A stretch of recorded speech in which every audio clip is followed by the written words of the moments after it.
There's a lot more that goes into that. So let's talk about making this a reality, in the process of taking that idea and the dream of owning some land, and and then really navigating not just the reality when everything falls into place, but navigating some of those challenges that pop up when your area gets hit by a hurricane that normally doesn't get hurricanes, and all those different things that you're dealing with, right? And so, but let's talk, because here's what I would love for the listeners to know, because these things are really, micro resorts, glamping communities are super popular right now. It's an idea that is, a lot of people are very interested in it. It went kind of from short-term rentals to boutique hotels to the micro resorts, and this progression of different aspects of the kind of the personalized hospitality space, if you will. And you guys, I think I know why you chose to jump right to here based on the background you just told me.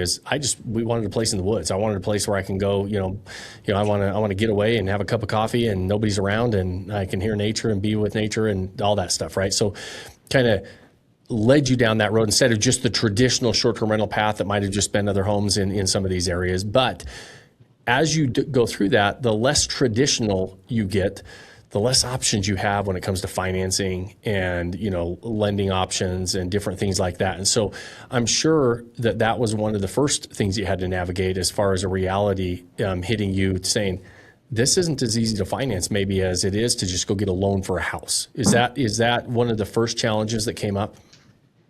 Yes and no. It's actually super strange, because there are groups out there, and shout out to Live Oak Bank who helped us through this process. And I was listening to podcasts in the glamping space at the same time and doing, just sort of consuming as much as I could in the process. Ran across Live Oak Bank, who was featured on one of these podcasts as, a high running, high capacity, high volume SBA lender. Turns out they're in North Carolina as well, and just reached out and talked to them. But they had like an RV and campground division of SBA loans. And what's super interesting is that means they were more willing to listen to our glamping idea, right? And like these small 2-person stays, immersed in nature. But it also meant that we spent time teaching them about STR, which sounds stupid coming from me, who's never, been part of an STR, but, with Graham's knowledge and Vodyssey background as well, it helped us to start talking to them about, things like not requiring, we don't need to be on the side of an interstate to get foot traffic passed to get volume and occupancy. And it's not going to we don't expect it to take 3 years to stabilize occupancy. We talk about cutting rates at the beginning to boost occupancy and then ride the rate ramp up and things like that. It was blowing their minds when we were doing feasibility studies required for the commercial loan process, and had to, I don't know if you guys know Ben Wolf at Onera, but we had to call in Ben Wolf, who we were familiar with, but also the feasibility study was familiar with, to come in and basically say, yeah, this is the overlap between short-term rental model and sort of micro resort model, and you can look at it this way. And so it was so odd we felt like we were just kind of walking into financing unexpectedly, thought it would be hard, and found folks in this niche that could help us, but then they think in that niche also. So you have to be able to educate in different ways there as well. So it was a very interesting process to walk through.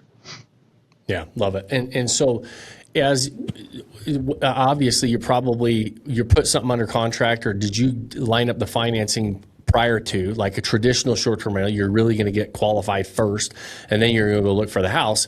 When you're talking about more of these types of deals, you probably need to see the deal, right, to get the financing. It's more of an asset-based type of a business loan, where they're like, I need to see the details of the deal. So how did you navigate the negotiations with the seller and the time it would require to go get the financing once the deal was there? Yeah, Matt, you want to talk about that one?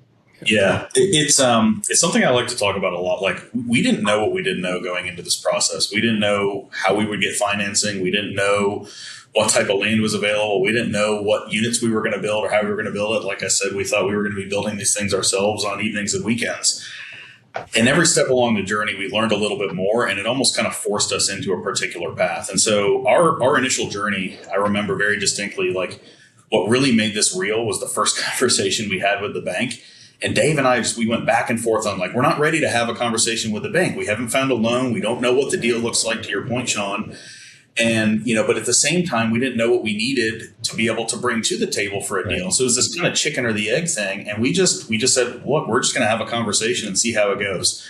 And, Nick Parker at Live Oak Bank was so incredibly helpful and so accommodating for the first conversation. And I'll never forget, he's like, you guys, like, it's going to be way harder than you think, and it's going to be way more expensive than you think. And we were so naive to think that we could do it for what we thought we could back then. But that drove us to understand, the financing limitations, the financing needs, and that led us to, conversations as we started looking for land. And to your point is, we're talking to sellers of land and they're looking for commitments. We had to get commitment letters from the bank in terms of like, would they be willing to finance a project like this? And so, we had rough ideas of what we wanted to do, how much we wanted to spend. Live Oak had told us, this is about the size project that they'd be interested in, frankly, at the very low end of their range in terms of how they like to look at projects. And then, really, we didn't know how many units we'd be able to build until we found a piece of property, which was a very lengthy process, right? You're looking at raw pieces of land through, through websites and trying to do satellite views and looking at drone photos. And you're like, I think maybe you can put a house here. And Dave and I spent months driving up to the mountains and looking at, 4 or 5 different pieces of land in a weekend. And, I just remember like hiking on all fours trying to get up some pieces of land. It's like, well, maybe we could put a road here. And then you hike to the top and you're like, maybe we can get a house here. And so everything, just to kind of jump forward, landed into place when, we were going through this land discovery process, and we came across a piece of land that, we were really interested in. It was about 14 acres outside of a town called West Jefferson, which is in Northwest North Carolina. And, just to expand on that a little further, it's this really nice, level ridge across the top of a mountain with really long range mountain views.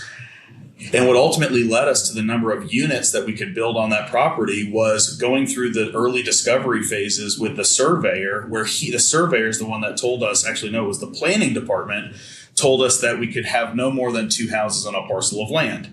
And so we thought we were limited to having 2 houses on, the top of this property. Well, then we talked to the surveyor, and the surveyor said, well, you can do what's called a house split. So we could actually subdivide the parcel before we bought the land, then divide it again once we bought the land. Now we've got 3 parcels across 14 acres. Now we can do 6 houses, right? And so there's so many things that like we didn't know going into this project, but long story short, we found a piece of land. It was 14 acres. It's got, fantastic long range mountain views. We actually wound up building 5 houses, mainly because of the amount of investment we needed to be able to build on and, the space allocations on the property. But yeah, that's just kind of how the process for the bank and land acquisition went. And, I'm sure we'll fill in kind of the rest of the story after that.